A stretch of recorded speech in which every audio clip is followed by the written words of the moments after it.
David Elcock in the morning.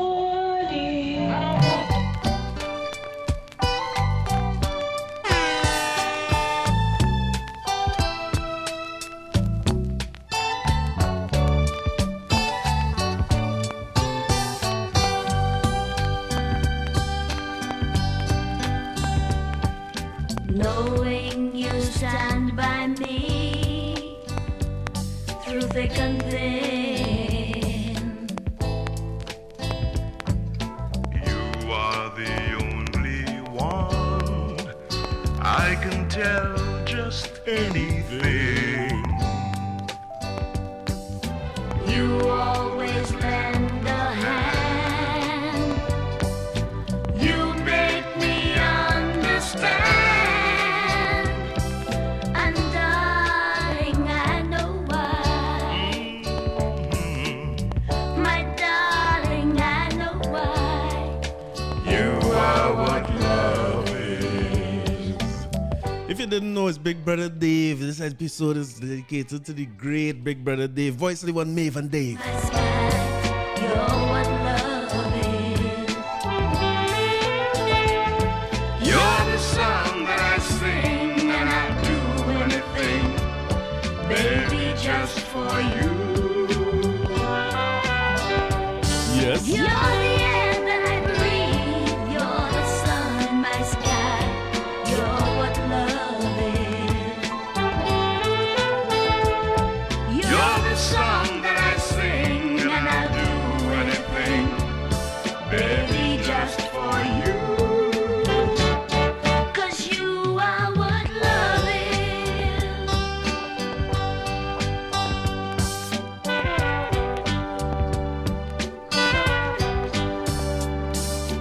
Knowing there's always you, no matter when. You always find the clue to make me feel brand new. You give life to my soul. Don't need no pot of gold. And darling, I know why. Tell me about it. Yes. My darling, I know why. You are what love is. Voice of the one Mavis, John and Dave Elcock. You know him, David Elcock. I can't see to read. I really wearing these shades because, you know what I mean? David Elcock is a man of shades. So, welcome to episode 111 of the Corey Shepherd podcast. Welcome back to everybody who's been listening. Welcome to all the new listeners. This episode, as I said, is dedicated to the great Dave Elcock. This is one of the men who are responsible for this podcast. Eh? So let's spend a few minutes in the beginning to talk about him if you don't know him. This is who I know as a radio announcer. And these men make me fall in love with radio at a very young age. Now, don't mind, my mother and me used to make me go to school every day listening to this thing on the radio with this. And I was not very much a fan of the selections of Dave Elcock, but the voice. Unmistakable, remarkable voice I hear every morning. And you remember, we listening to this at that time. I talk about real young. And this is primary school, now going into primary school kind of age. If for those who don't know. And Dave Elcock was on the radio at the time. It had to be about Radio Trinidad, I guess. And it had 50-something different radio station where if you're a woman, you listen to this one, a man, you listen to this one, trend, listen to that one, and the urban, if you live in the country, is one radio station that have people listening to in the morning. What was it, 610 or have it wrong or have it right? I go read the article, so I'll figure out how I have it right in the end. But this is one of the voices that make me fall in love with radio. And many others, and maybe I'll do some episodes dedicated to some of the other people, but unfortunate passing of Dave Elcock. Well, sometimes you say unfortunate, but boy, when a man's suffering end, we take a little celebration of life for the great one, you know? So reading from The Guardian, radio legend Dave Elcock passes. Broadcasting legend Dave Elcock, who ruled the morning airwaves on NBS Radio 6:10 a.m. in the 1980s, has died. Elcock was dubbed Dean of Broadcasters for his rich versatility. Should I try to read this in my best Dave Elcock impression voice? Can I read like Dave Elcock? Elcock was dubbed. All right, enough. Elcock was dubbed Dean of the Broadcasters for his rich versatility and dominance of the early morning airwaves. He died in the U.S. where he resided in New York City this morning. That would have been on Well, Guardian ain't trying to help me here. Guardian just said 4 days ago, 25th of August. Alcock would introduce himself in ways that were meant to lift moods, often with lines such as, I'm the man I'm the man with the morning plan, the rooster with the booster, the bird with the early word, if you know what I mean. What song? His show usually began with a gospel hymn, One Day at a Time, and a jingle, Dave Alcock in the morning. You heard the jingle at the beginning? And if you're in touch with your grandparents, or you're supposed to know, one day at a time, sweet Jesus is all I'm asking of you. Lord, help me to stay every living day, one day at a time. Close, right? His deep tone and joyful mood was unmatched of the country's two main radio stations, NBS Radio 610 and Radio Trinidad 730 AM. And he served as an inspiration to many who made broadcasting of their career. I want to say he served as an inspiration to me. On record, right? Dave Alcock is one of the first people I hear and I realize I like this radio thing. But maybe I just realized I like to talk a lot and I realize radio is a way to get you to talk. And then they invent podcasting, so we hear, right? He was a national awardee, having been granted the Public Service Medal of Merit, Silver. Alcock migrated to the U.S. in the late 1990s. His passing has brought many tributes from the media personalities and others who knew him. Broadcaster Ian the Goose Elligon, another legend, said, we lost a broadcasting legend today. We lost a TNT broadcast legend today. My good friend and big brother, Dave Alcock. For many, he was the spark that lit our broadcasting lives. In fact, he's responsible for my nickname, Goose. We'll never forget you, bro. All those mischievous years at 610 Radio. Ah, boy. Mr. Bitter, Lego Beast, Granny all left with him. Say hi to Harvey for me, please. So hi, large brother Dave. So hi. Or I don't know. That's an inside joke with the Goose and Dave Alcock. President of the Media Association, Trinidad and Tobago, Ira Mathur, commented, remember him fondly from 610 Radio days, always a smile on his face, and his listeners adored him as all of us did. In an interview with journalist Ken Alley in 2009, Alcock lamented the lowering of standards across the radio industry. I feel he could have been talking about me. Now, by now come out, so he wasn't talking about me, but this was his words, generally substandard. There are exceptions, but I shudder to really enumerate or call names. Obviously, I cannot monitor all stations, but from what I've heard, there's a lot of automation. I have heard there are many talk shows. I get the impression as someone from the old school that not enough emphasis is being placed on training, proper education, ability to speak fluently, enunciate well, and to be mindful of what one says on the air. Those standards have dropped dramatically. There are many stations, but the majority, not all, need a lot of work in terms of the professionalism and quality programming. I like Dave. I shudder to comment on this. Maybe we'll talk about that another day, but I don't think I'm in any position to say anything about anybody because enunciation is a problem for me. Reading is an issue. Well, we hear, right? But generally, the lack of education sometimes is here on the radio. I don't want to say education to make it sound like formal education. Just being informed. And I don't want to say informed either, like you don't know everything, but just like slightly informed. Like I remember listening to the radio one time and a radio announcer, two radio announcers and a DJ arguing over the difference between a state and a city and a country in the US. What those three things are.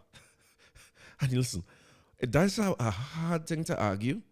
And it's even harder to argue that when all three people in the argument are wrong. You know what I mean? So I have an issue with that too. But yeah, so I want to take a few minutes before we jump into the podcast to talk about Dave Alcock. And to talk, and is the theme for the podcast throughout, right? Because you would notice that all the tributes that poured out for him, a big part of it was that he was clearly a man who was very conscious of the fact that he is the first voice that you're going to hear in the morning. And he's the first message that you're going to get every morning for many, many years, right? And he's mindful of what he puts out there in the society. Again, I come in here and talking to some people every week, and I'm very, very careful about what I say, the words I use. I'm always mindful of who is listening and the message that I leave. And I'm more and more mindful as I do this more and more times of how my mood might affect people who listen to it. I learn it as I go along, right? I'm far from a professional like what Dave Elcock is. But he was clearly somebody who paid a lot of attention to that. So by starting every morning with a gospel where you feel is uplifting, a little one day at a time, a message that has energy every morning, which I could tell you, I do this once a week. And sometimes you don't have the energy to do it, and you're not in the mood, but you have to, when the lights come on, you have to get in the mood, you know what I mean? Because sometimes when I hear back, like when I'm in a bad mood, I'll play the podcast, and then I'll listen back to it, and I'll get listen back to it, become an energy off, and it can make you feel good. And that's a message that I want us as a country who's celebrating our 60th independence to take from somebody like Dave Elcock. Don't let his words and his actions go in vain as we move into celebrating 60 years of independence. Because, sometimes I was talking to my boy Naldo from check out App 868 podcast, Alternative Perspective podcast, right, with Jude and Naldo. I was talking to him this week, and we were talking about the excuse or the reason that people give to say, well, we are a young nation, you know what I mean? We are a young nation, so all kind of things will go wrong. You can't compare us to the more developed countries. I hear that. I understand the reasoning behind it. But one of the things I always respond to that to say is that youth is not an issue to say. When you're talking about youth, why not talk about it with all the optimism and all the promise that we could possibly have, and not be worried about the fact that we're being compared to other countries who have it together and who older and who might have come here and rape, pillage, plunder, and thief to get where they get. But we could look at ourselves as a young nation and also say, listen, this is the time. Now is the time where we're here now to start to make the difference in this world we're living in this Trinidad and Tobago, to make the place great. Think of it this way. It's almost like if I say my son, when you compare him to me, you say, boy, it's unfair, you done big and you live your life, where I compare him to your son. You could also look at it and say, well, now is the time to mold him, He young, happy 10th birthday to my guy again. 10 years now, double figures. He's so young again, voice cracking and breaking and all these things. But when you're young, that is the time you want to put in the effort to mold yourself, because when you get old and hard now, it will be harder to change, like me. So I think at 60 years is a very young country, but I feel we have all the promise in the world. And now is the time that we as individuals have to make the efforts. It's not government, it's not this, it's not nobody else but me, to start to make a difference in what happened in this country and the tapestry of the country, so that when we look back at it, we leave in this place better than we meet it. Or we proud of the country. I don't know about you, but I'm very, very proud to be Trinidadian. I love this place. I love everything about it. How we come together, the different races, ethnicities, nationalities, religions. I try to partake in as much of it as possible. You know what I mean? And just enjoy the fact that you're Trinidadian and unique, and that's special to the rest of the world. And we are special to the world, and we have a lot to offer. And Dave Elcock put me in that kind of mood this morning when I listened back to some of his recordings, because he was conscious of that, and he made an effort to show up in a certain way so that it would help us show up in a certain way. Because you're getting up, you're getting ready to go to work, you're going to face the day. You have problems, you have issues, you have challenges, you're nervous about this, you're starting a job for the first time today. But you know who there consistently every morning? Dave, big brother Dave, to tell you, I'm the ruler in the two,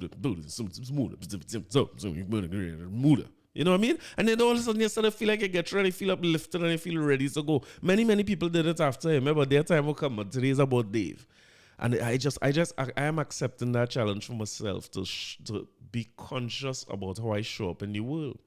And this is one of the things I come here to talk about today. I know it's a short week. Short week means short episode, because the more I do this, the more I realize when you see it's a holiday in a week, or listen to the damn podcast, right? So short week equals short episode. Really enjoy independence and go back. What I want you to do, usually for independence, I would have a lot of fun in these episodes, because I get to play a lot of independence songs. But I did it for the last 2 years, and I didn't want to do it again. But I want you to go back to the independence episodes from 2021 and 2020. Go back to them episodes and check them out. Before I leave, I'll get the episode numbers, so you know specifically what to go to, because I know how industrious and hardworking, and I mean, only taking me on until I'll go and check that. But I'll guide you directly to them so you could hear some of the greatest songs and nation building songs. I will take a different direction today. But in the spirit of Big Brother Dave, I want to talk about something today. Only forgive me if I'm going to be a little academic here. But they have something called the broken glass theory, or the broken window theory. that I want us to take in on this 60th independence. 60 is a significant anniversary, it's Diamond Jubilee, you know. The broken window theory is the concept that each problem that goes unattended in a given environment affects people's attitude toward that environment and leads to more problems. As a corollary to the theory, when an environment is well tended and problems dealt with as they arise, that also affects attitudes and leads to continued good management and maintenance. The theory first appeared in 1982 in an article Broken Windows in the Atlantic by two social scientists, James Q. Wilson and George L. Kelling. Here's how the authors explain the phenomenon. Consider a building with a few broken windows. If those windows are not repaired, the tendency is for vandals to break even more windows. Eventually, they may even break into the building. If it's unoccupied, perhaps they will become squatters or they will light fires inside the building. Or consider a pavement. Some litter accumulates, soon more litter accumulates. Eventually, people even start leaving bags of refuse from takeout restaurants there or even break into cars. So the people theory was this. The idea behind the broken window, as he say, you have something that broken and you leave it unattended. You don't fix it. It tends to become more broken. Stay with me for a minute, right? You're on the sidewalk. I see this by my mom residence a lot. Where or a place I used to live in South, you know, when you have a permanent bin in front of your house and you throw garbage in there. You know, some people just come and throw loose garbage one. It's the most annoying thing. Because they're throwing it in there, the garbage men don't take it. And then now, at some point, you have to come out with your garbage bag and take your hand now and take all kind of people rubbish who pass by and throw thing in there and bag it up and throw it. Otherwise, your place gonna remain all how. And as the theory puts in forward, if you leave it that way, all it will do is attract more rubbish. You can't mind driving up the street, you have rubbish, and you see that as a spot, he throw it out. I saw it by my mom, as I was saying. She had a bin outside by her. And people will leave in front of their house where you had to throw out your own garbage and throw it by her bin. I'm not talking about a bin that could hold a bunch of people garbage. It's full right through. And they will leave where it is there and come and throw a bunch of garbage all over the place, all on the pavement in front of the place. Broken glass theory. Now, it goes further to talk about, because this was something that was applied in New York a long time ago, because last time I went to New York would have been 1990. Maybe 91, waiting for common entrance results, right? And what I remember of New York is a bunch of subways that I didn't like to go in because it was dark. A lot of the light bulbs were broken. There was a lot of spray paint on the trains. Sometimes spray paint even inside where I had to sit down. And a lot of homeless people around the place. It was just, I didn't like it at all. I was scared going in that subway all the time. And if I'm not mistaken, Giuliani would have been part of it, and a fellow named Bill Bratton. These fellas do have great reputations. So I'm just talking about some specific with them, where this broken glass theory is concerned. And they start realizing that, listen, crime in New York is ridiculous. People get, I remember being my little Tucky, a cousin of mine named Tucky, and my Lois and them, and hearing gunshots every single night. And you know, night by them is bright. 7 o'clock at night, it's bright like daytime, I day in the summer. Only in brrrr, gunshot, then you have siren, police siren, then ambulance siren every single night. Like it was a part of the sound of New York City.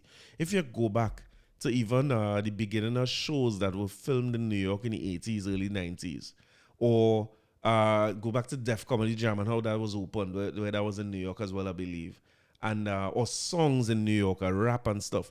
A big part of the tapestry of New York is that siren that you hear all the time. It's just part of the city.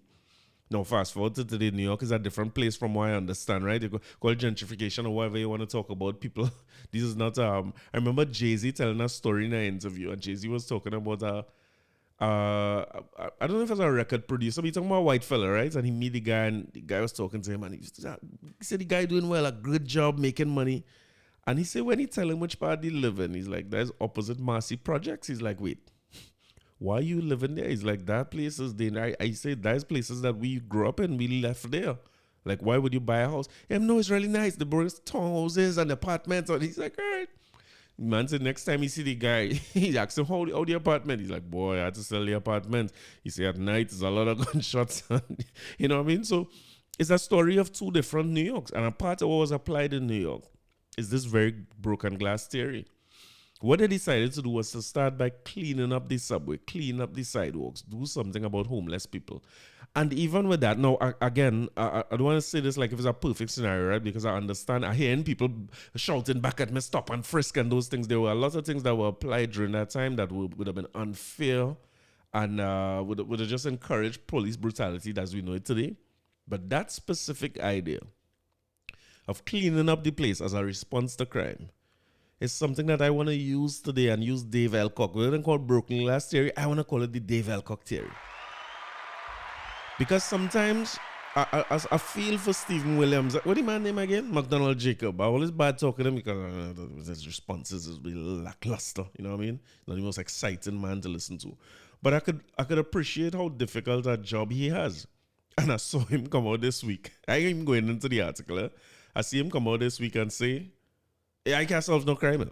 And he's right. He's right. The police can't solve crime. I don't want to live in a state where, as I said last week, the police just say, well, I like the last commissioner where, here what, all you get all your own gun, you know. We can't help all you, everything broke loose. So all you go and kill the people. I did not sign up to kill nobody. Again, I'm not against the idea of firearms for people who want them. I'm considering getting one myself, as I talk about here all the time. But it's not in my nature. I'm going to put it that way.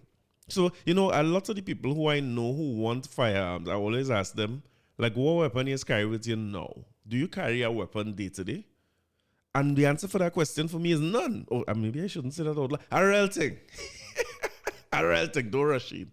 But I'm not the kind of person who's carrying a cutlass in my car or keep a dagger by my bedside, or I don't do it. I don't feel comfortable doing it. I feel like it's attract a certain attention, a certain energy. And I call me naive, but I don't do it. So I don't even know if I get a firearm, how comfortable I will be walking around with this damn thing every day for the odd chance or the outside chance that something happened to me. But we get in there. Let me see how that goes. That I don't like the response, or let me say, I don't want to live in a Trinidad and Tobago on the 60th anniversary of independence. I don't want to be here on the 80th anniversary of independence in the same state we are now, where my best bet, or the average person feeling like their best bet, is to get their own weapon because society failed and we have to defend ourselves.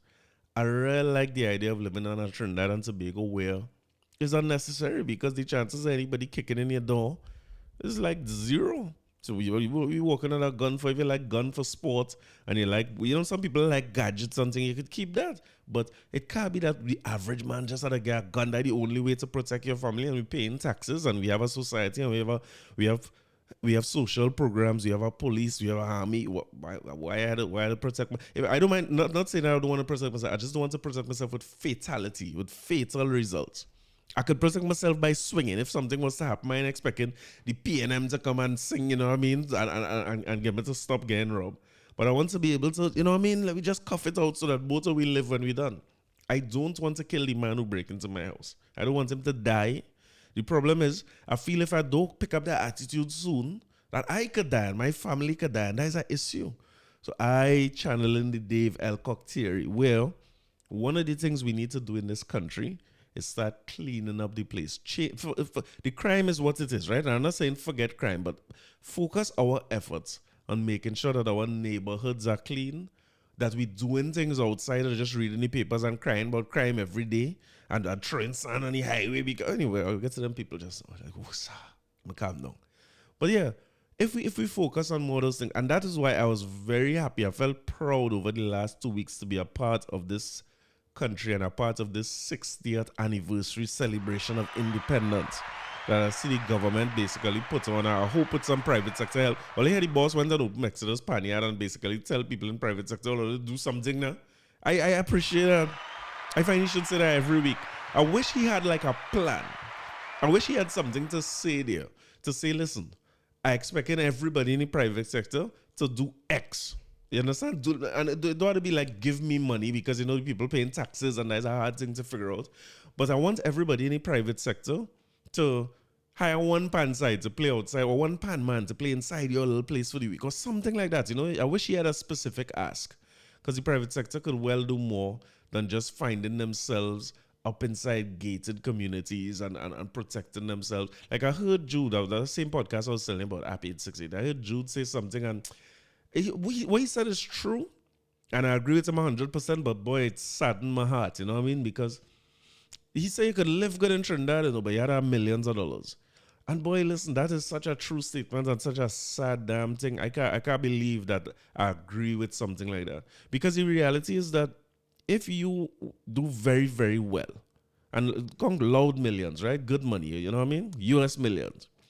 You could live here real comfortable and not be affected by any of this that we're talking about. Not traffic, not crime, not even when the place hot. You know, these days hot. You have enough money in this country, you will never feel warm in the sun again. It's the greatest thing. And it's a sad thing to see because we have all lived in a Trinidad and Tobago where you did not, it wasn't so hot. They didn't have to lock up no door and study this and study that, and you could have get something to eat, and it was just a cool scene for a long time, and we slowly but surely watch it get to the point we are today. And one of my theories as to why we get to the point we are today is because of this broken glass theory, my Dave Elcock theory, is a certain amount of neglect. We just neglect things. We just leave it to be. My brain telling me to go to that Hoover Hospital and that Brian Lara Stadium, but I will try not to make this political, right? But it's an attitude that we pick up as a country. A building down there, we just left it so. It get derelict, it get old, people living in the thing, people take it over. Now it's pipers, it's vagrants, it's a drug house, it's whatever. We just leave it to get like that. We buy a piece of land, we ain't living there, we just leave it grow, it thing, animal living on it, vagrants, we ain't care. Until we ready to build, we gonna cut down that land. And there's no penalty of per se for doing things like that. And the state, along with the private sector, is just as guilty as every individual in this country where that is concerned. Because our attitude, I hear Kivo talking about it this week. Kivo had a few wishes for independence for 60th. And I like what he say, the littering thing. We have this thing where we just Kivo say it so well. Kivo say, how the hell you could feel that rolling a bottle into a drain is something better? This is very Trinidad, you know. This is our Trinbagonian thing. We gently roll the bottle into the drain, you know. I don't want to throw it, but at least that shows Kivo we evolve. We evolve a little bit because at that point in time, we'd have bust that glass, just like the broken glass theory said. And I think that this theory applies so much to Trinidad because we're chasing after a murder rate that we're not going to be able to stop in the short run. When I feel some of the efforts need to be put toward more of what was done over the past, it was a month, 6 weeks leading up to this independence celebration. So you have a regiment band, a fire service band, a police band. Salute my boy Prevat. I see my boy Prevat. He's walk the walk, you know. Now some people just talk the talk, like me. But he's walk the walk. I saw him show up on TV in the independence celebration listening to the regiment panside play. And listen, the regiment's panside is tight. The men have a repertoire of music that is tight. These people playing good music. Then they come down and they take a little pan around the neck and they chip. I was hoping they chip all the way into by Paula May. And for the independence, Paula May offer people a little beer, you know what I mean? Let people sip something or on the taxpayer's dime, you know? But what I'm saying is, if we have a regiment band, a fire service band, those types of things, one of the things that we could put some effort into, following this Dave Elcock broken glass theory, we could take those same bands, let them play every weekend. Every weekend, go by President's house and play music. Change the spirit of this country. Let people go there. I see people old and young. It's had some children looking like, why the hell am I here? But what I can tell you is, when your parents drag you to that later on in life, when you reach your 40s, you're going to love pan and you ain't know why. Like how I end up. You understand? But change the spirit of the place. Let people go enjoy themselves like what I saw there. And you do that more often. Let people come out. Let people fall in love with being Trinidadian again. Let them fall in love with the Tobagonianness again. Find avenues where people could get some kind of release. Something away. Because I could tell you, like, I'm struggling for content every week. And I'm making my best effort not to come here and talk about crime every day. Because every time you open the papers, all you're seeing is criminality. And murder in particular. You know what I mean? And it's gang related and who this. It's hard to take in that kind of thing. So if we work on changing the psyche of the place, in other words, we are looking now like a building full of broken glasses. And if we leave it like this, more of them windows going to break again, then people go move in and man go light fire inside according to these theorists. So what we could do is before we get to that point, or without focusing on the crime itself directly, to see who you catch and who you think and who you hang, and with a judicial system that's not going to catch or hang anybody anyway. Let me focus on making this place, what is it, make Trinidad and Tobago great again? I don't know red hat or nothing in this place.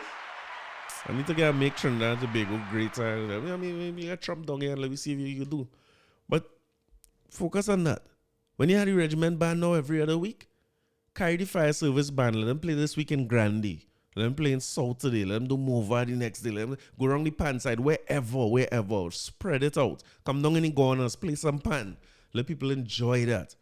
And you will tend to find that it starts to change the tenor of where we live and the spirit that we have as a people and the way we feel about our country. While you're doing that now, start to clean up the place, make the place look nice again. Everything we build in Trinidad and Tobago now, I want us to build it for the gram. Do it for Instagram.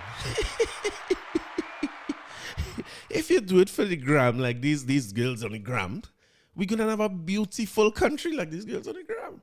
So I was telling you, Alex and Kevin Farrack again. So I was macroing the pictures this week, and I see there was in maybe you should be giving out people location like this. So let's sorry. This was a long time ago, like years ago.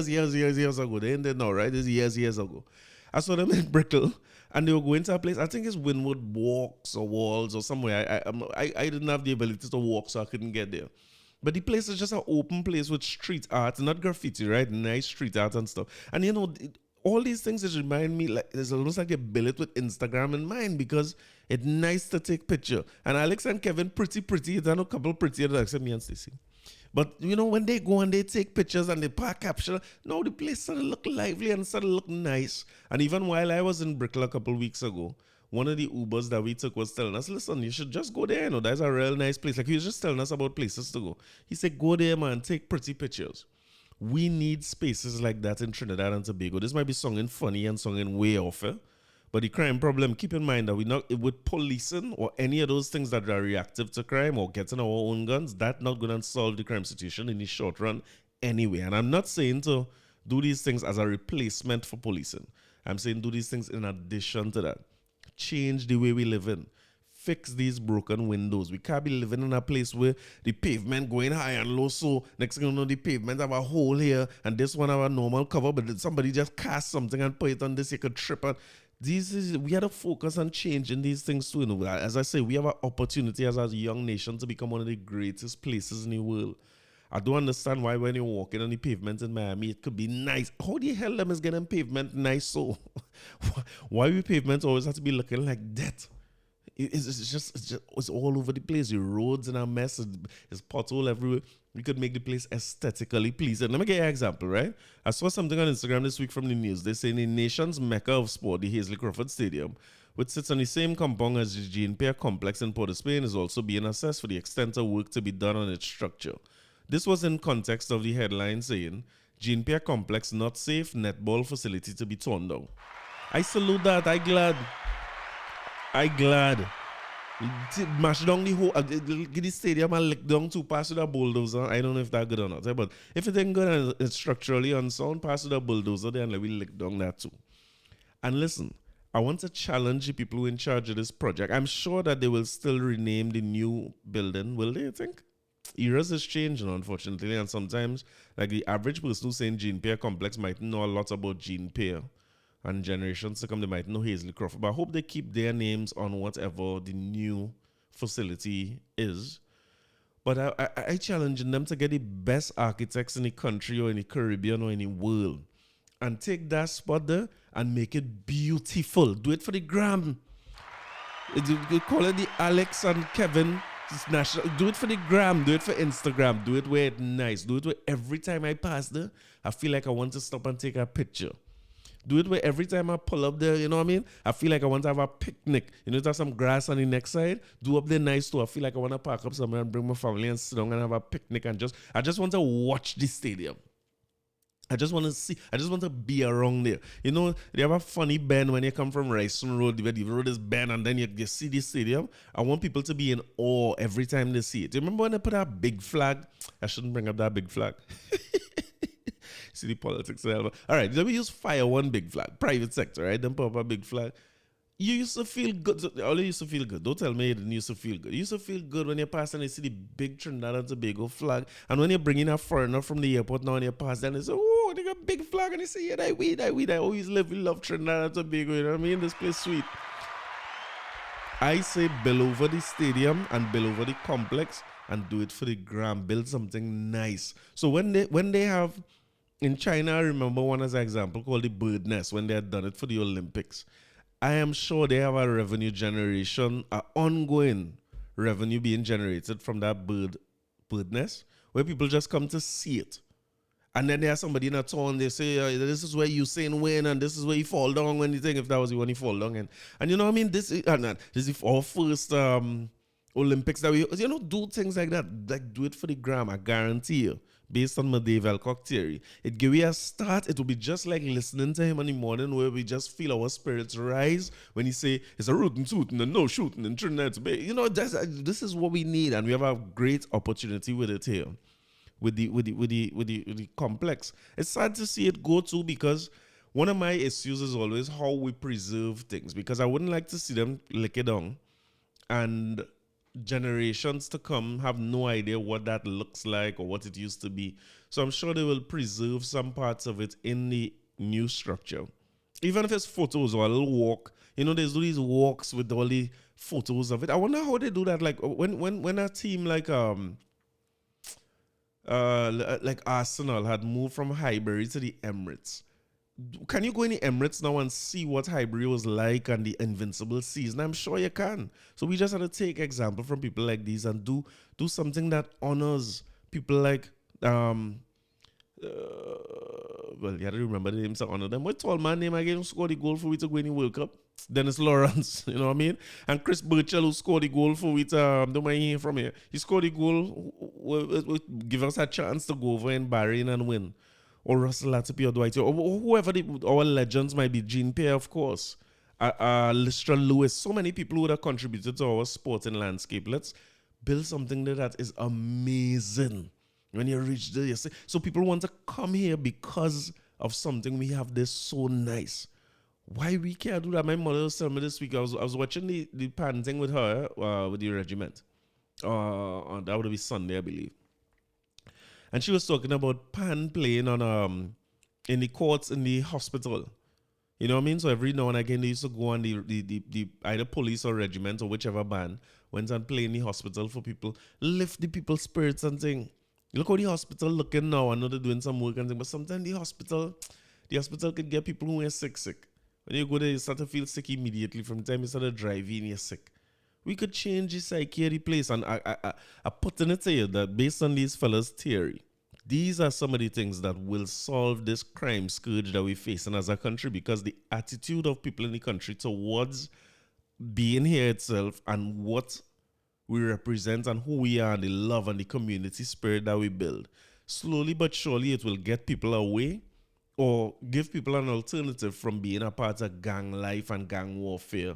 Less people need drugs to get by every day and numb themselves from what the problem is. We could have just continue to do it for the gram. Just do it for Instagram and you'll be okay. Because a big part of what we need to change is the psyche of the nation. So I could play something for you that that I want to address when we're talking about the psyche of the nation. I couldn't possibly go on this podcast and not play this when we're talking about psyche, right? Take this in. Because, Keith Rory, you should tell the country who is the very senior government minister that harassed me constantly to provide explosives for a friend in Tobago to get explosives without an OSHA approval. Who is the person who harassed me to get special firearms for himself to kill pigs? What? Who and his list of all Wait. Hold on. Or just not Gary, I'm talking to you. Did he just say a special firearm license to kill pigs? Is it all this bacon I eating over the years? Should they shoot the pig and them always kill pigs? Maybe there's not a blast a pig to pause. This episode getting wild. Is that a shoot a pig? Why he need a license? Maybe I hear what you say, right? Who and his list of all his friends. Let me hear. who harassed me to get special firearms for himself to kill pigs, who and his list of all his friends, long and distinguished, harassing me to get firearms fast-tracked for them. People must look in the mirror. But you know what? It's okay when government officials have all of their security to protect themselves, but they want to get their own firearms fast-tracked. Of course. But what I was doing was ensuring that law-abiding citizens could get firearms to protect themselves from criminal elements. This government is one. The PNM government has always been one that if it is they don't control you, they will try to destroy you. That's gross. This government has been spending more time trying to attack me than what they're doing in trying to serve this country. So the audacity of trying to speak about firearms. On 3 occasions, you have specifically handpicked persons, paid them big money, and then tried to get them to write reports that you may like. The country did not buy it, Kit Rowley. You have played your hand and lost. Because every single time you have done this, for 2 years, not one suspect, not one person arrested, nothing done. And now you're coming back with yet another strategy. You have hired 3 police officers who they had 30 years experience in the police service, retired a decade ago, and they were not able to arrest one person for dealing with legal firearms being issued to the public. And now you bring them back, and that is your concern. Your concern is based on a report, based on hearsay, rum shop talk. Email Gate Part 2. You tried again, it didn't work. So the audacity of what you're trying the country to believe of legal firearms. Gary Griffith ensured, yes, that firearms must be provided to law-abiding citizens to. All right, Gary, we hear you. So again, you see, this is the same thing. Gary ended up coming and say this much better than I was trying to say this last week.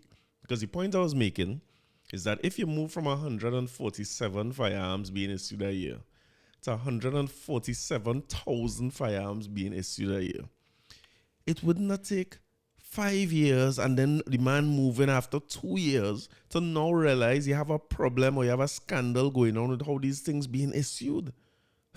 One of the most basic things you do all the time is do little variance reporting, do little trend analysis. So nobody didn't see this. But the point I was trying to make last week, which Gary made so much better than I did, is that when the thing benefiting people here, it doesn't be no problem. Because when you see, if out of the 147,000, again, my people and them sort out are willing to close one eye, you know what I mean? Are willing to pawn my shades like Dave Elcock, you know what I mean? Are willing to Dave Elcock it out. And just pause. I know what's going on with the language in here. But I'm willing to pawn my shades and just make sure that I ain't see and pretend. And then when it's not going my way, it's hell and brimstone and fire. And, you know what I mean? Hell and, what is going to say in Jamaica? Hell and water house, hell and powder house, some kind of thing. So Gary come out and say that they again is a witch hunt. I expect him to continue to say that, and I expect the doc to continue to say what he's been saying because he. Let me hear what he had to say about it. And I see assault weapons being offered for sale in the newspapers, and I realize that I had made a terrible mistake. And I could tell you all now. You see, I spoke about division when I came in on the speech. Long division. I took the position as Prime Minister that if the best person for the job was a non-PNM person or a person who had served this country in another political party, if he or she was the best person for the job, they should get the job. Of course. And that is why today, the head of FCB was a former Attorney General in a party that wasn't the PNM. And the FCB is probably one of the best banks in our country. Congrats on that. That is why the chairman of MP is a former UNC member of parliament. Congrats. Big shout out. And that is why when the commission said that Gary Griffith was the best person for the job as Commissioner of Police, I take responsibility for giving him a chance. Let me tell you something. These things so problem. I don't know, boy. I don't know if he and what he's saying. Why would I have to make a pronouncement on whether or not the best person for the job is from my party or not? This is not something we should have to talk. And I'm not on him here necessarily. I just talk about the system as a whole. This is not something we should have to mention. Again, we have an employment agency, and I don't see myself at any point in time saying that, listen, I gave her the job because she was the best for the job, not because she's a woman. It's like, what? You can't say them types of things.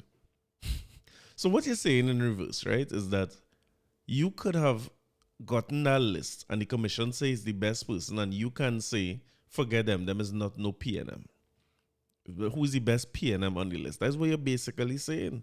And you're basically saying when they submit a recommendation to the board for NP and they send 3 people, they say, which one is the PNM and who in the PNM longest? This is there's a meritocracy too, you know, so the merit being what party you're a part of. Like, why would you say things like this? And it goes back to the same statement.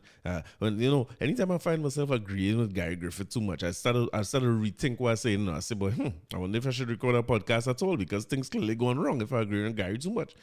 But it's like, he's right. He given away under. Let's say that anybody should be able to apply and get a firearm. Why it must take 2 and 3 years? I had somebody, I ain't call no name, I was listening to this podcast, called me last week and tell me how much years he applied for his, and he know people who apply after him, who he help with the process and to tell what, and who get them on already, and telling them outright, well, and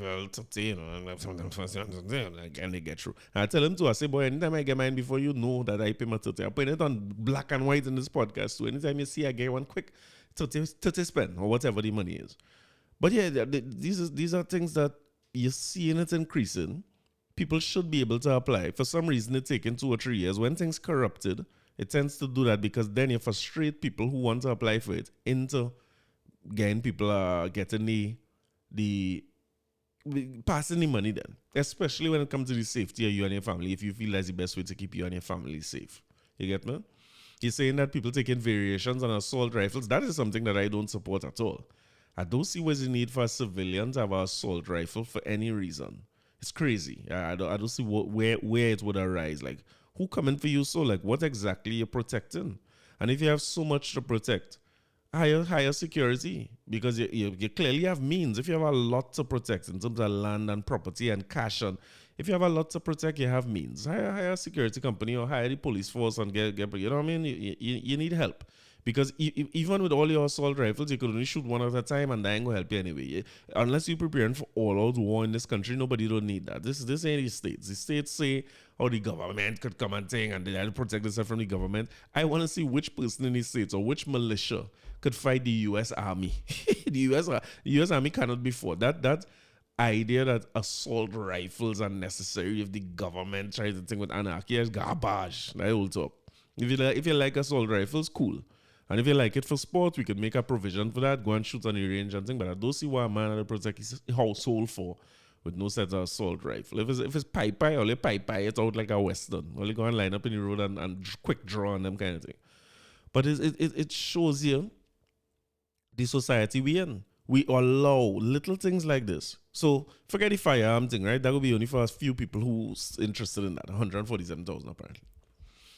Think of driver's licenses and how long we've been hearing of corruption in licensing office, and man could pay to get a license. I know a woman tell me outright, she said, I'm paying for my son because I'm not going through that testing and then they fail him and all them type of things. She said because in Chigona's licensing office, they failing you if you don't pay.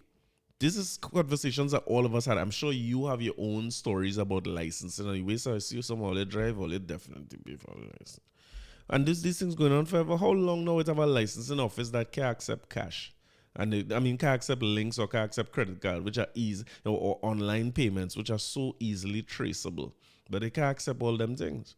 And that is an example of just broken windows that we leave because it's a small thing. That's no big thing in the licensing and thing. We just go in the ATM, you take out your cash, you just make sure you have cash on you and you go in the ATM and you sort out yourself. The court here, you used to pay cash. I don't know how it is now, but for the longest while, if you get a little small charge or you get a ticket or you didn't pay a ticket like myself back in the day, it's cash you had to walk with in the court. I didn't pay a ticket for $60 like a fool. And then I started to see a magistrate for the $60 court and plead guilty for this thing.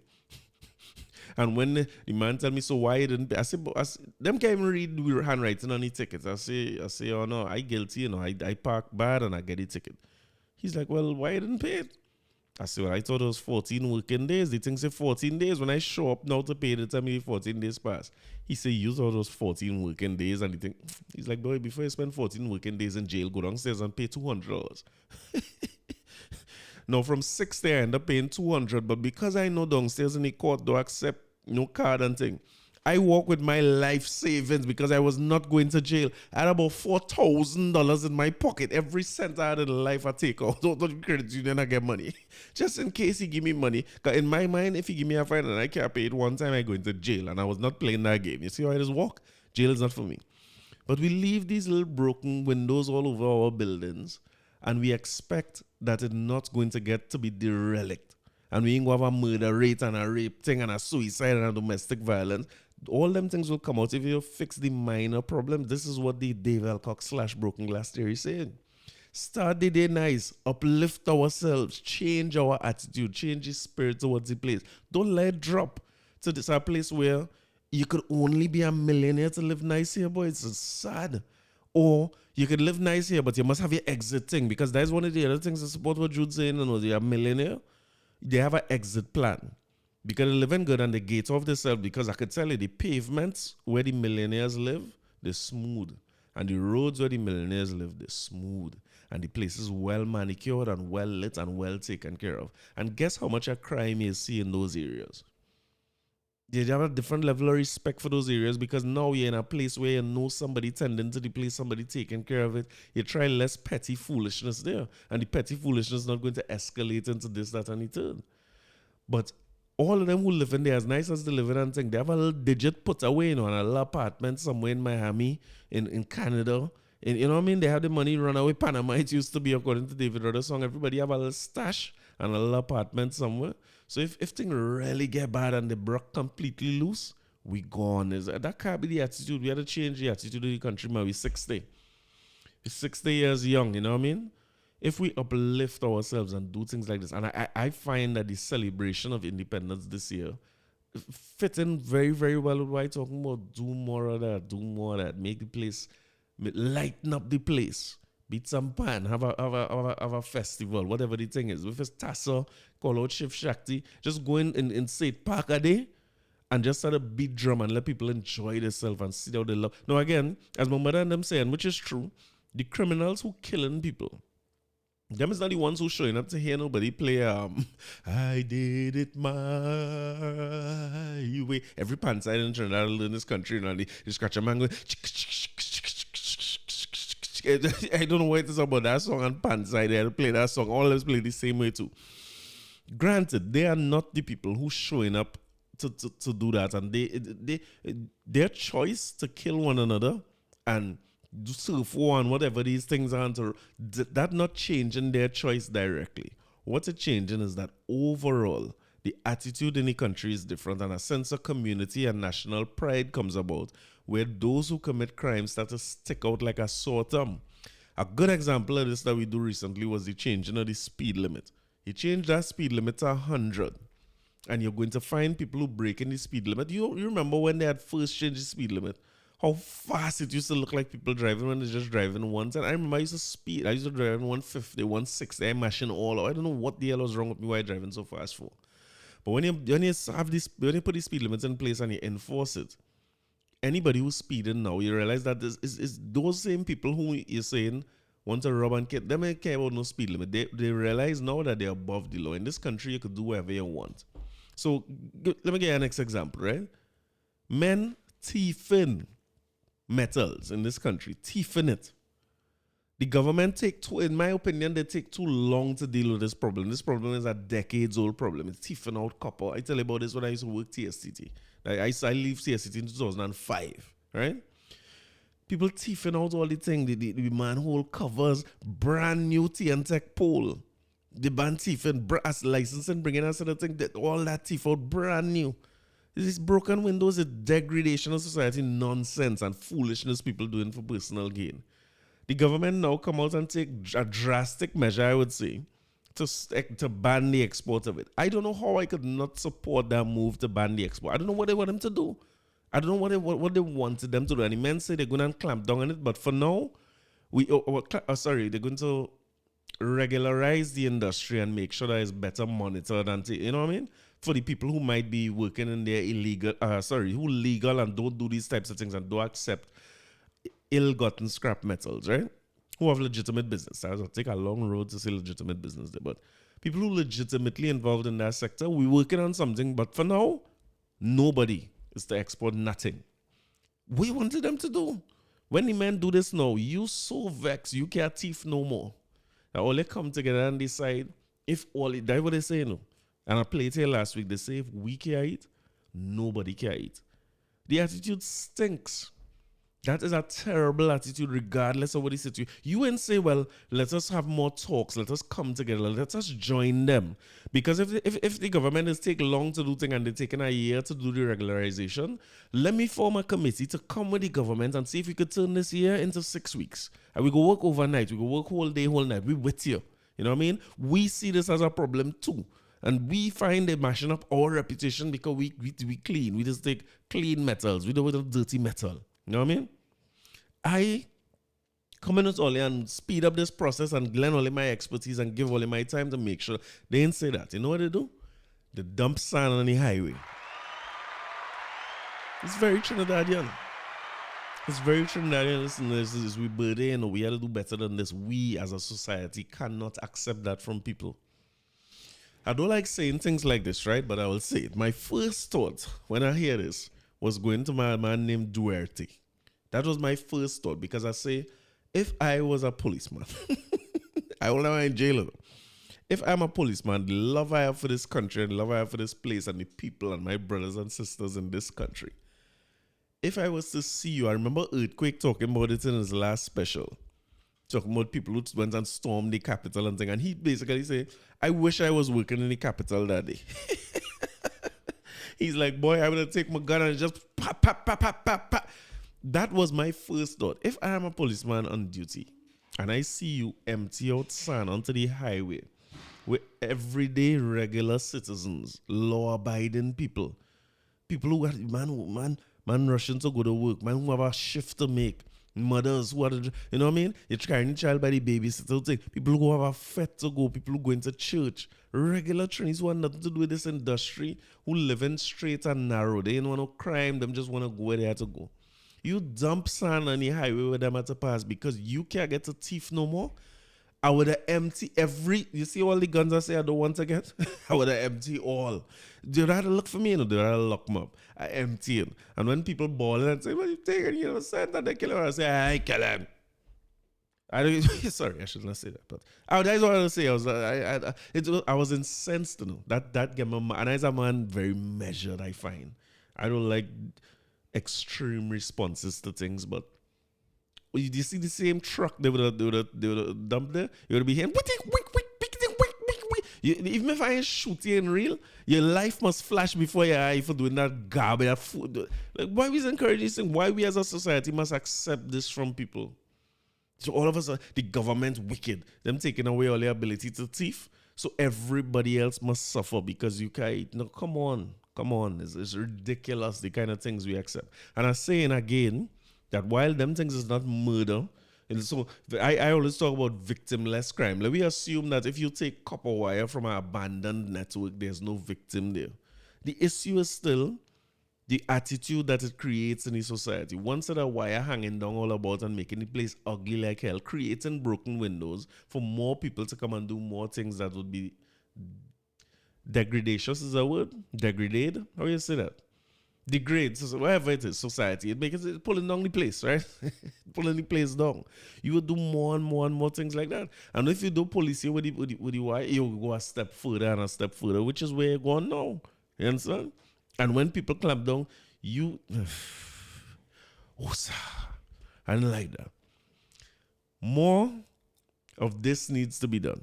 Beat more pan, have more cultural events, have more things where people could come out so that I have an incentive when I love this place so much and I have so much to live for and so much to look forward to. And there's some of this foolishness about Trinidad is not a real place. Trinidad is the greatest country on earth. So that when I see somebody clipping down, I think I know somebody involved in that, I'm more inclined to make an issue out of it. Or as somebody, you could imagine somebody, just a vandal, walking by a building that well-maintained and nice little property and all the windows clean, and he just busts that glass. You know what they're going to look like in that space? Everybody is going to react, and that person going to get face consequences for that. But when you pass by a building and the building dilapidated, I find the word, and somebody pelt and break another window, we ourselves is almost like you that abandoned in your mind too, and you don't want to have nothing to do with that. So more things we need to do. I saw the great Bungie Garlin and Fayan Lyons, Antonio Alvarez and Fayan Lyons Alvarez on the Breakfast Club this week. I was glad to see them there. I just say salute and respect to Angela Yee. Angela Yee has been doing an Angela Yee Day where she have Caribbean performers, I guess only Caribbean performers. I'm going to say for the most part, but it's really only Caribbean performers that she has appear on her show. I believe it's in Brooklyn as well. Outside the Barclays Center, I know it was this year. And she has Caribbean performers, but what I like about her is that she uses her platform, Breakfast Club, which was one of the biggest platforms in music and in hip-hop music in particular. Well, hip-hop is the biggest music in the world nowadays, right? So, one of the biggest platforms in music. And she gets the Caribbean artists to come up. I remember when she had Alison Hines there last year. I saw Cranium. This year she also had Nadine Sutherland. And then all of a sudden I'm watching through Instagram, Macoing people thinking I see Bungie Garlin and Fayan Lyons to appear on the Breakfast Club tomorrow. And they had a real good interview. Listen, you see Bungie? I like Bungie too bad, you know. Bungie just not so much the music, not so much the lyrical, gimmickal, musical, not gimmickal, right? Lyrical, musical. I find it's too much of lyrics, right? But that's me being old. But as a person, that dude is just a nice guy. And it showed in the interview too, and the dynamic between two of them was nice to see. Fayan answering all the questions and them, but she just cool. What I like about both of them too is that they find ways to incorporate the history of who we are, where Soca come from, who's Super Blue as her father, some of the family dynamic that they have. You know, and there's things that you don't need to do now. I could literally go on the biggest platform and have and say, hey, I have a brand new song coming out next week. Truck on the road. You take in that one or you play that for me. You could do that. Or you could use that as an opportunity to create a platform not just for yourself, but for everybody else. And I felt like that's what they made an effort to do in the way they answer the questions. One of the things I want to say salute to them for as well is that they just talk in their own accent. You know what I mean? Bungie's talk like from the heart of Rima, no matter what. Everywhere he go, he's still in a remote. So you had to love that. And I remember seeing him back in St. James that day, right? I'll probably tell this story before. But they used to have a yellow card that sell burgers and things. If anybody know the after fete and after any kind of concert and thing, that was a spot to go, right? You used to go there, buy little burgers and head in. And it was also a place you could see real artists too. I see Marshall Pastro, you see Lara. All the artists and all the stars used to pass there. After. At some years after, it had turned into Peaks gas station. That was kind of the after spot for the celebrities and the who's who. But back in the day, it used to be the yellow cart at the corner of Clarence Street and Western Main Road, right? You know it. And when you think about it, them burgers was terrible. You know? But that was the spot. But I remember seeing very, very prominent stars in sports and in soca music in this country, right? I wouldn't call no names. But I've seen them be very, very disrespectful to patrons who come up to them, because them days wasn't too much picture, you know. People might ask for autograph if they could get something to sign, or people just want to hug you or know you or come and talk to you and thing. And I've seen some of the biggest sporting celebrities and entertainers we've had in this country be very, very disrespectful to their fans, and be very, very disrespectful to the people that they came with, you know what I mean? Or be very, very disrespectful to the very meek guy who used to run that burger. Can't fatish Indian fella, very, very meek. I see them be very, very disrespectful to them, you know what I mean? I've seen that many, many times. Like I hear people talk about people hitting people with doubles and things. This is not a new thing, folks. This has been happening in St. James for many, many years, right? But I remember seeing Bungie there one time too. And them days, Bungie is the man. Well, let me don't say the man, right? He was the man among youths. He was the person who changed up the whole thing, and all the youths. It's like all them youths following Young Brother now. And listen, I want to apologize for playing the worst possible Young Brother. A long time I didn't get so much feedback on an episode, eh? But one thing I got feedback on last week is like, Corey, you played the worst possible Young Brother for people. I don't know. But just like how youths following him now, when Bungie came out with yellow suits and blue, and that was who the youths also that we were following at that point in time. So he's a superstar.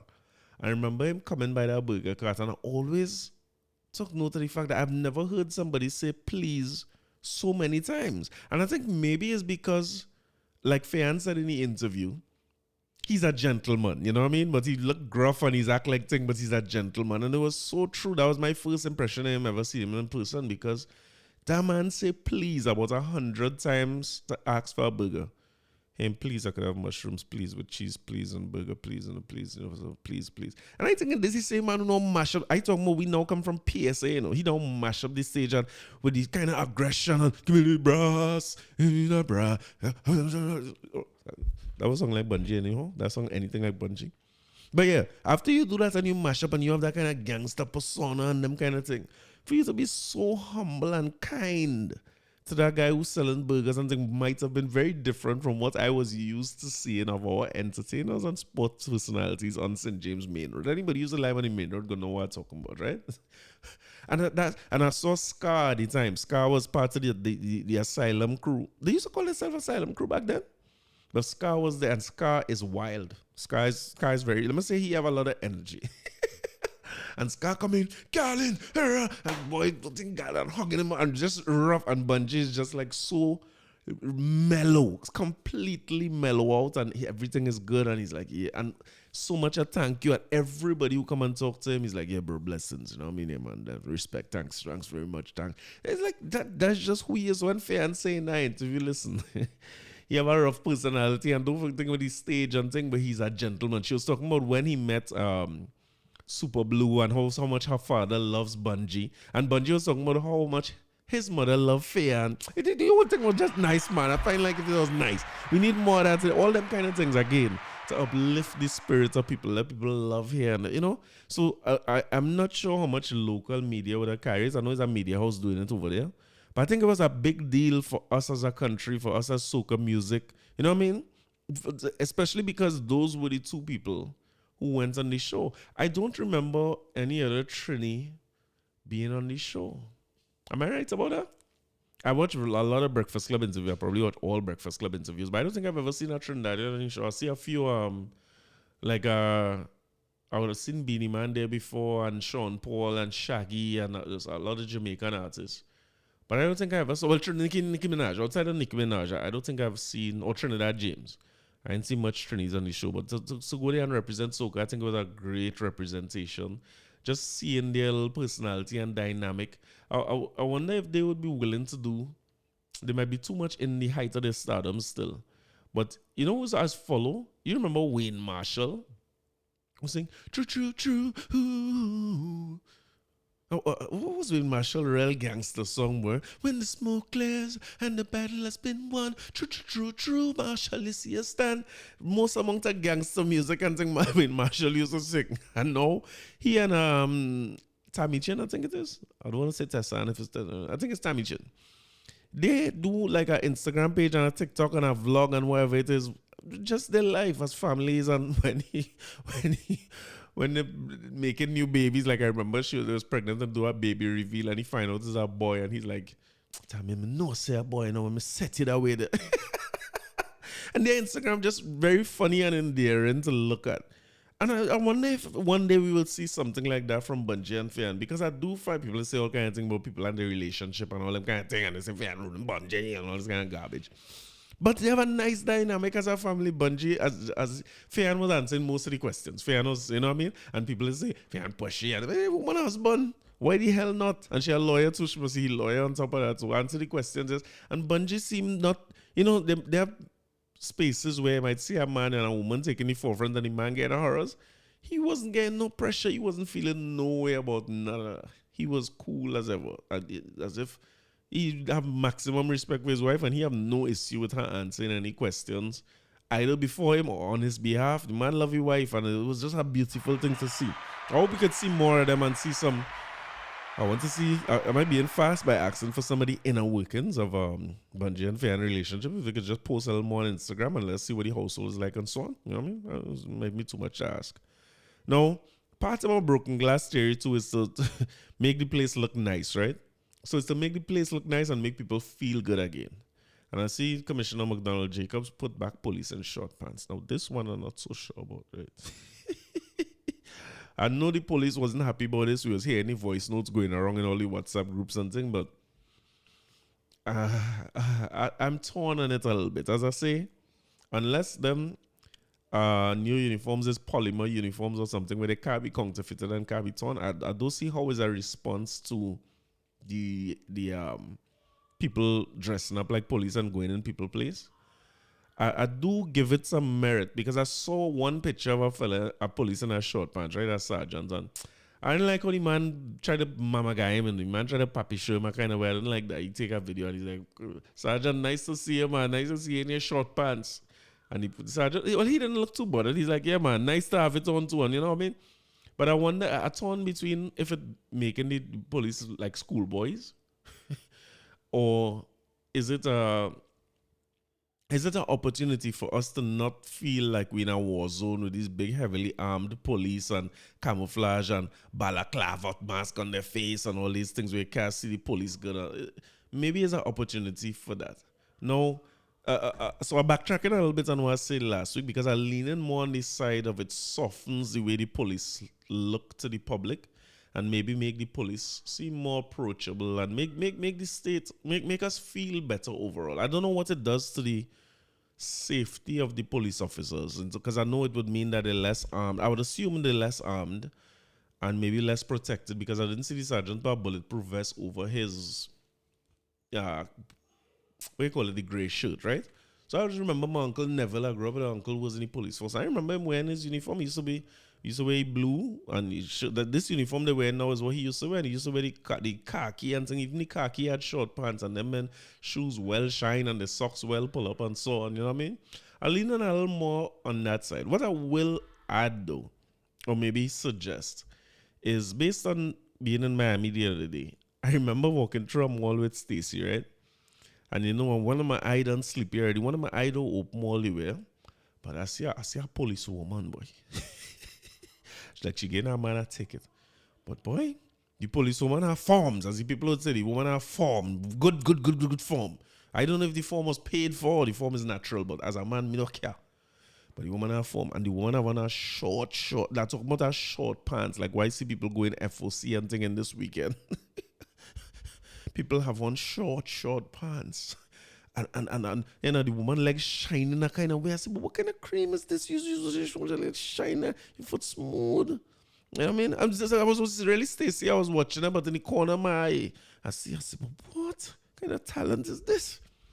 And I was thinking to myself, you know, when we were there, it was 100 degrees. The place was real hot. And both Stacey and I were talking because, you know, when I get catch now, because the sleepy eye open wide now, when the sleepy eye started to get vision, and like Stacey catch me in the corner of my eye. So I had to make it an intellectual conversation.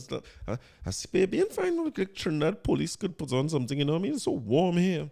Oh, and it's warm in our country as well. And Trinidad police, I just switched it out quick, you know. I switched it up fast.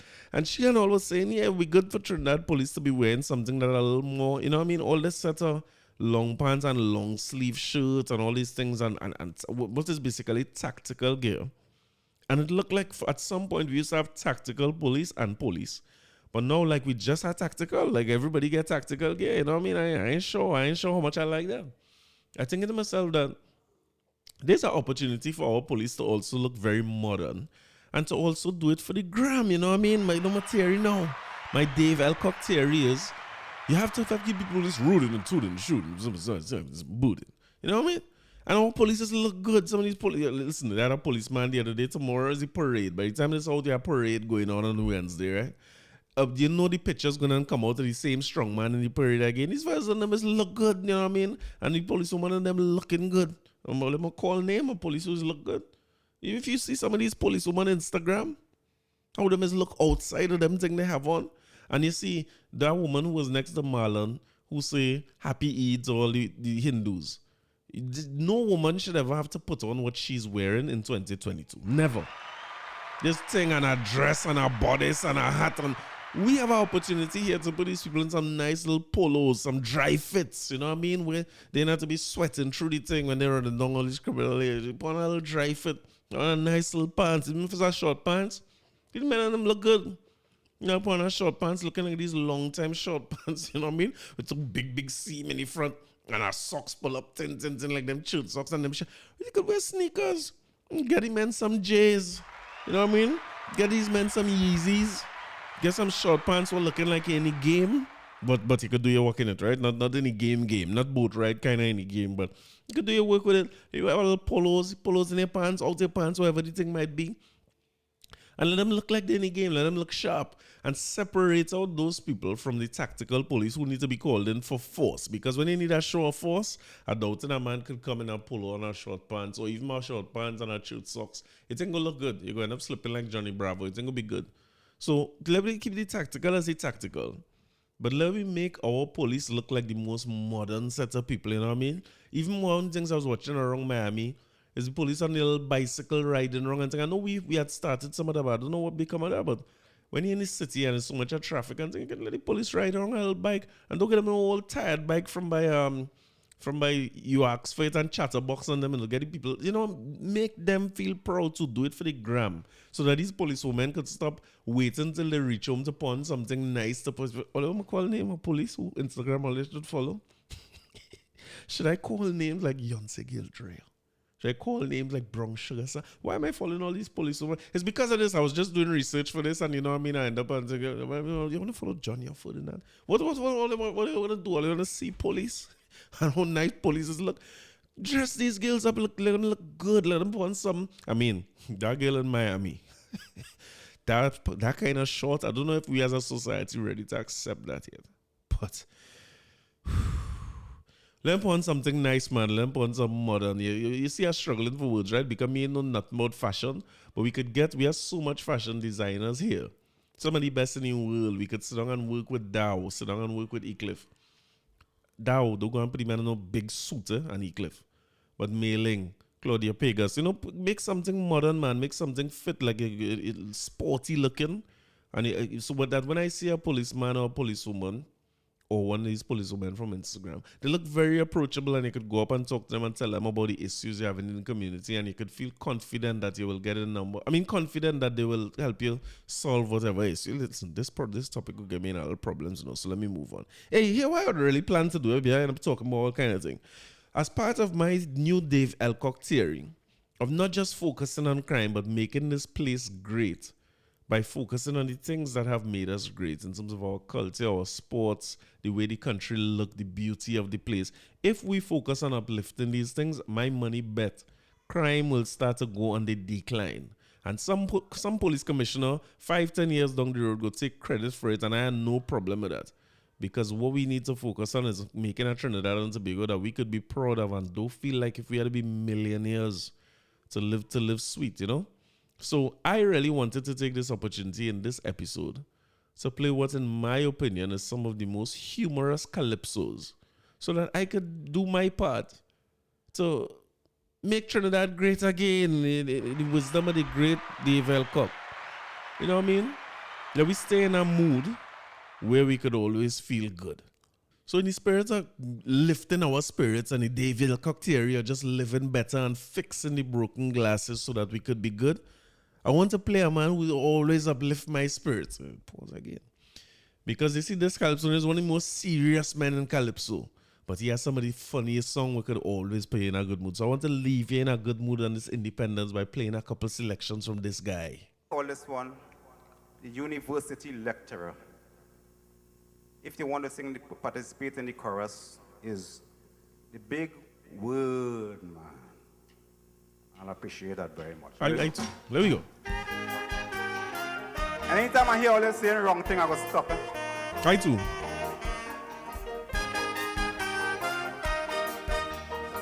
Double up, fellas.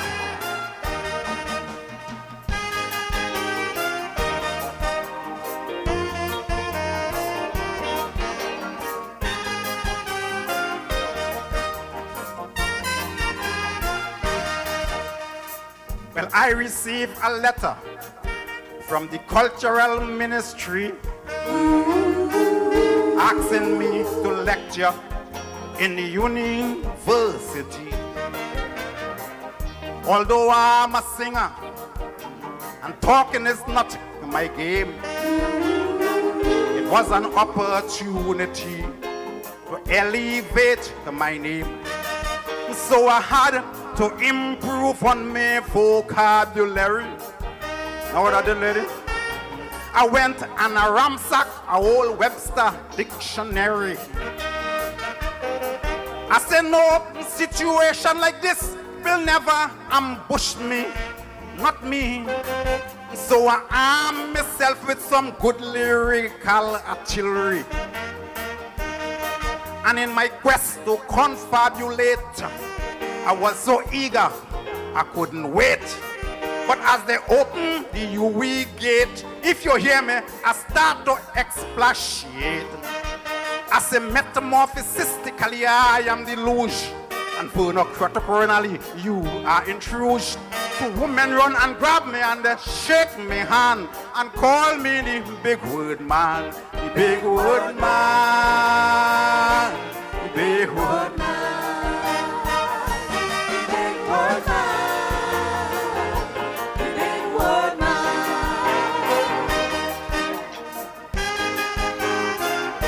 I ain't too sure, I make sure that.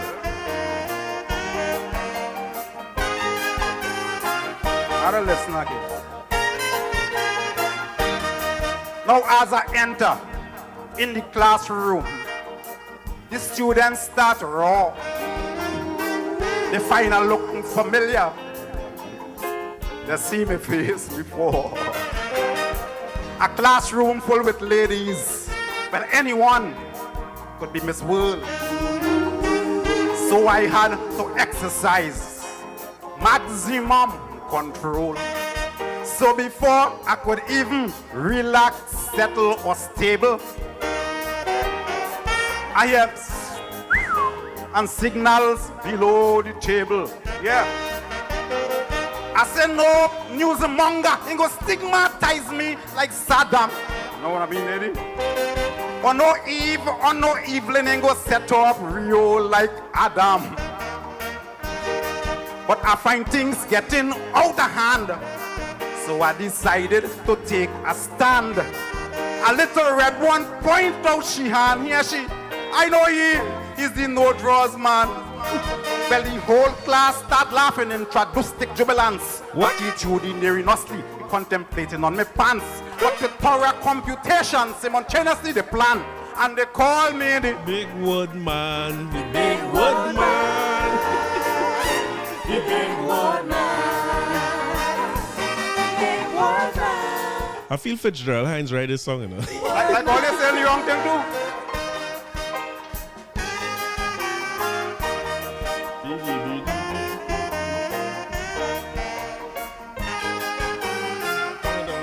Bim pi da bam pam pa dam pam. Oh, this one, you remember this?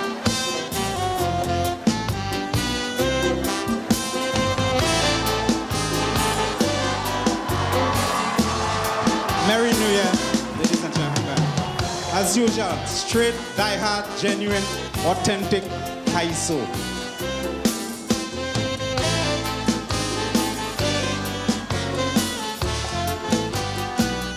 Now we can't live in peace, but dying in pieces. Yes. And it didn't look as if this will ever stop.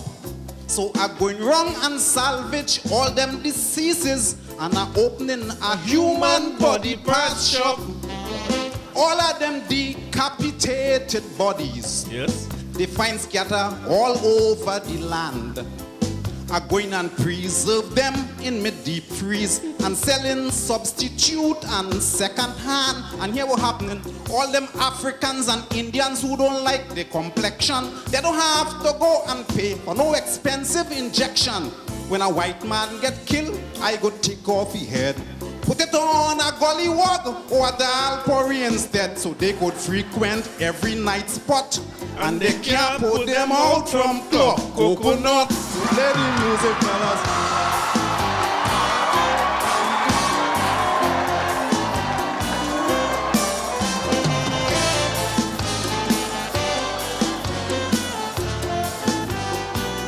Now I calling me business the body rescue. I put in my office up in the cane. You know why?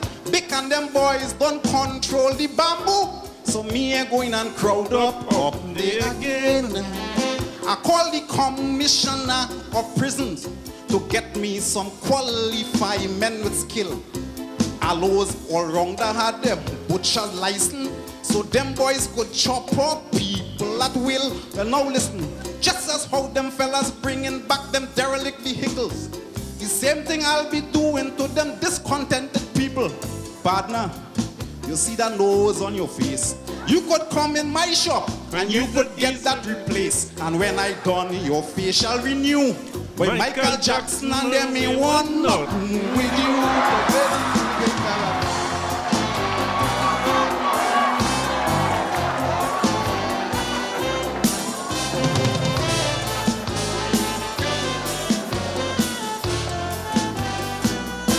All this ethnic crap and racial distinction, where the color of a man determines his class. Well, all of that go be in extinction. Yes. All them things go be something at the past. Well, when I done my human concoction, I'm making a pigmented callaloo. Not even Sat or the Ku Klux Klan man will be able to distinguish who from who. Here what doing? I taking quarter off an Indian, putting it on a white man. What? 3/4 off a white man and put it back on an Indian. A Chinese man brain, I putting on an African. And an African cane, I putting on the Chinese man. So no more black, white, yellow or green. It's 115% human being. Good fat inclusive, brother. Guys,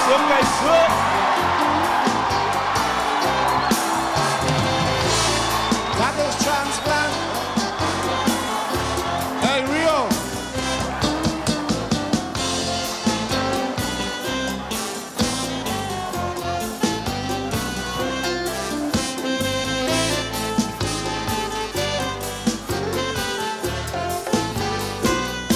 So enjoy your laugh, but when you're done laughing, at least understand me head.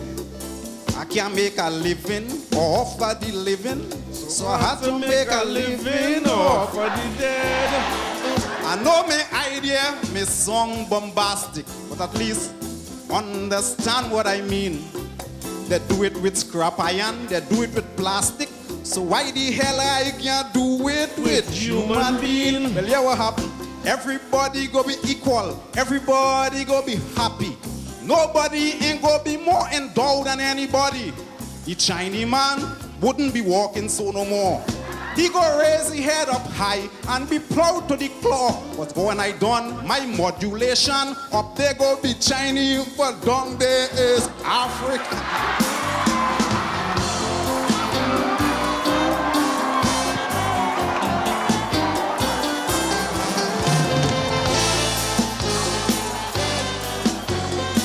And listen, I have to play this one too.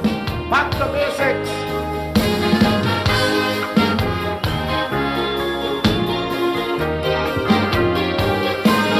Merry New Year, ladies and gentlemen. Once again, this is straight, die-hard, genuine, authentic ISO. This is how the story goes. Now this one longer, but listen to every word. I went to public utilities and tell them disconnect them facilities, cause me want them. I tried to contact the ombudsman, but never in office. I'm going to file me an injunction on the public service. Why? But every time a heavy rainfall, by me don't have no current at all. It sound familiar? While the TV, they spoil my fridge. Oh God. They nearly kill me with low voltage. Now before they make me a lunatic, I'm going back to basic. I'm going and get a flambeau and lamp with a wick. I'm going back to basic. Yes.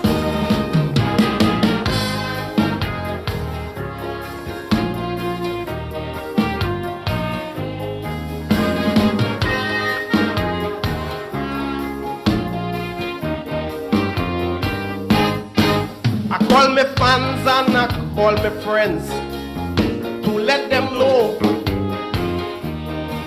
that if you have a message to send, tell Tempo. And if they come home and they see me, tell me neighbor. or get a pen and a writing pad and write a letter. Cause the SPT does make me weep.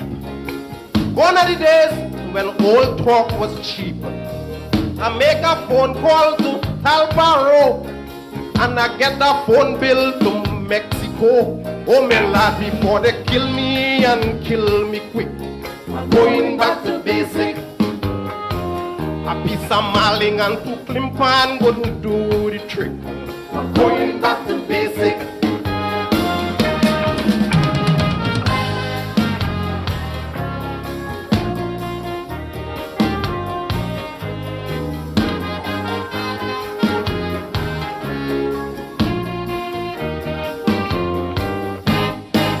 I went and buy me a motor car for my own comfort,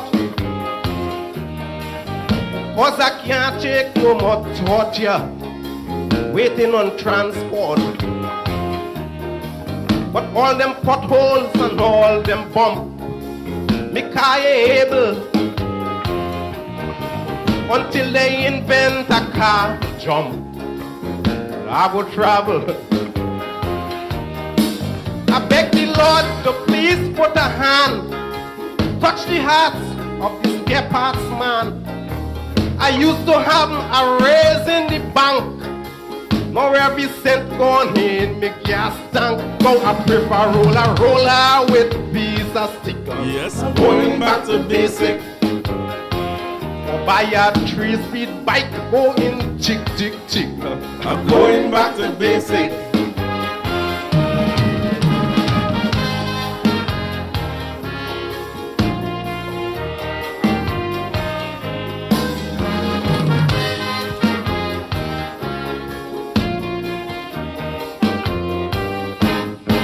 Now the only competent source that really working is when you can't pay your bills on time. They come cutting.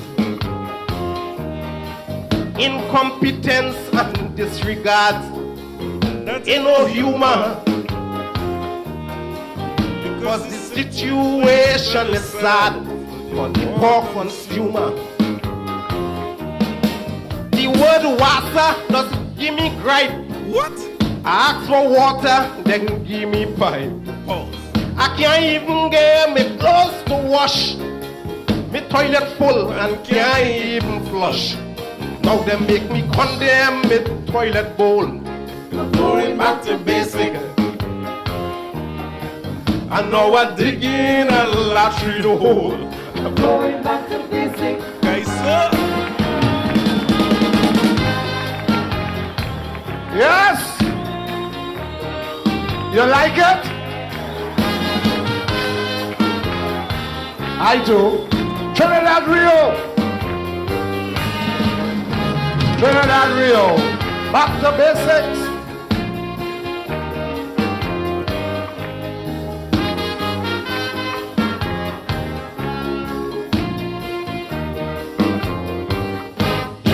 Yesterday, I went to the store to buy a cooler, then get me Indian partner next door to make a chula. I buy a donkey cab from Ramdeen to make a stagecoach,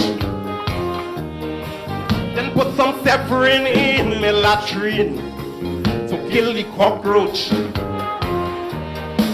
I buy a posy made in Hong Kong, the only silver posy in town. Well, if you see the latrine I built, there is the cleanest one on the hill. All down inside the hole and around the walls. I always splitting. You know why? To make sure cockroach ain't bite me.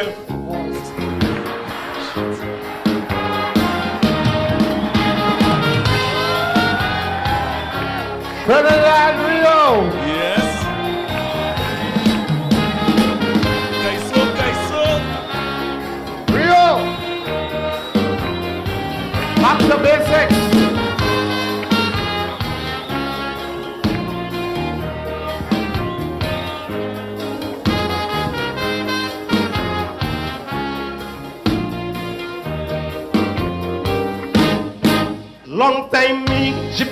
and Kokoro. Back in the earlys, we used to go downtown after show, pick up the ladies, window shop, take them along, buy them a roti, then find the cheapest hotel in town and make a pakoti. But time changes and so do we. So put that down in Kaiso history. But if you should do the same today, it's like a game, a Russian roulette. So now before one of them get me sick, going back to basic, I prefer sit down in a corner and going back to basic.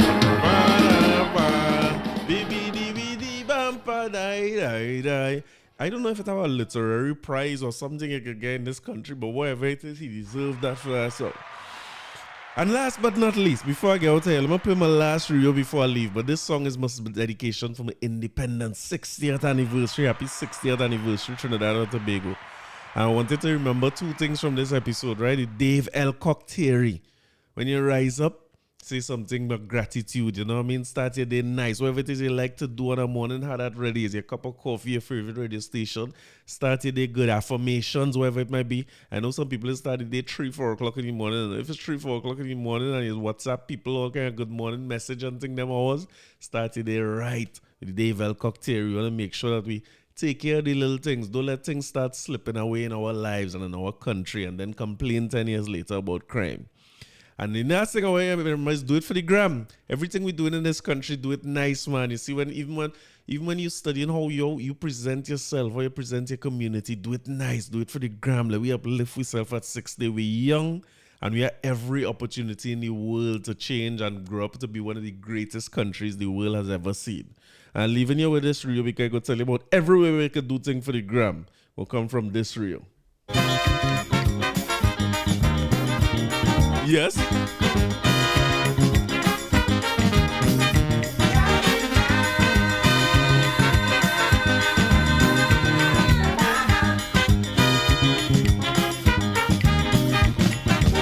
Once they had a competition. Yes. For the most traveled calypsonian.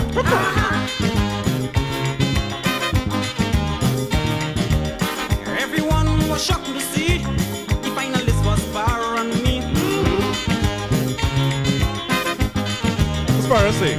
Sparrow went Nigeria, then he went to Spain. He went to Ethiopia, then he went back again. He went to Cincinnati, then he went to Ohio. But I was the favorite, the crowd shout out. Why? I went to San Fernando Palace, Coconut, Polosi Road, and Monterey, Puerto Rio, Claro, Fimuto, Gasparillo, El Cicolo, Juan Diablo, Toco, and Mayara brothers. And the traveling man. Yes.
Where you went? Travel down and travel up like Chimborazo, Cotopaxi. Double bus, omnibus, minibus, and maxi taxi. Trolley lawnmower and tricycle, donkey cart and motorcycle. I've been everywhere.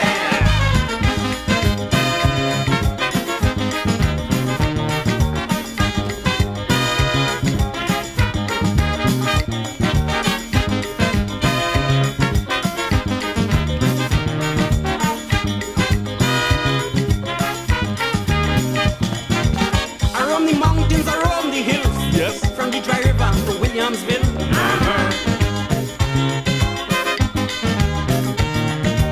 Roam every hotel under the sun. From the savannah to 101. Well, me a bragging, me a boasting, me a getting my head swell. There's two places I didn't go, that is heaven and hell. I traveled till I tired, as you people here could see. So I like me to sing the chorus with me. I went to San Fernando, Panaripo, Monripoto, Kimodo, El Sigolo, Toco and my Arab brothers. I've been everywhere. Pop, pop, pop. Hey, happy Independence Trinidad and Tobago. Happy 60th birthday Trinidad and Tobago. Rest in peace to Big Brother Dave. And I will see you all in next week. Bye.